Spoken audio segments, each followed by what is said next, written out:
যে ড্রেসটি শেয়ার করছি এই ড্রেসটির আমি ডবল ভাজে পুট নিয়েছি 5.5 ইঞ্চি, ছাতি নিয়েছি 7.5 ইঞ্চি, কোমর নিয়েছি 6.5 ইঞ্চি এবং হিপের কাছে নিয়েছি 8.5 ইঞ্চি আর হাঁটুর কাছে 7 ইঞ্চি এবং এর যে পায়ের ঘের নিয়েছি 8.5 ইঞ্চি নিয়ে এই ড্রেসটি লম্বাতে 52 ইঞ্চি কাটা হয়েছে, কারণ ড্রেসটি পুরো পা পর্যন্ত করা হয়েছে এবং এই ড্রেসটি কিন্তু ফিশ কাটিং ড্রেস।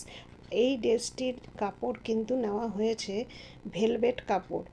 আর এই ড্রেসটির সাথে আমি চেন ইউজ করেছি। কেন চেন ইউজ করেছি না, এই ড্রেসটি এতটাই যে বডি ফিটিংস, যেটি এমনি ওপর থেকে ঢোকানো সম্ভব না, যার জন্য চেন ফিট করা হয়েছে।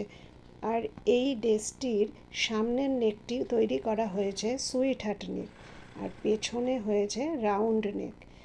এই ড্রেসটি এত সুন্দর হয়েছে যে যখন এটিকে পরানো হয়েছে তখন বডির সাথে যেন একেবারে ফিটিংসটা খুবই সুন্দর লাগছে। তা এই ড্রেসগুলো, ভেলভেটের ড্রেসগুলো আমার তো খুবই ভালো লাগে। তোমাদের কার কাছে কেমন লাগে ভেলভেটের ড্রেসগুলো? ভেলভেট কাপড়গুলো কিন্তু সেলাই করা খুবই সমস্যার হয়, যখন হয় এক এক সময় সেই সেলাই বারবার কেটে যায়। দেখো এই যে তৈরি করার পরে বডিতে ফিটিংসটা তোমরা দেখে নাও কার কাছে কেমন লাগছে। পরার পরে একদম বডির সাথে এর সাথে মানানসই একটি বেল্টও দেওয়া হয়েছে। তোমাদের কার কেমন লাগলো জানিও কিন্তু।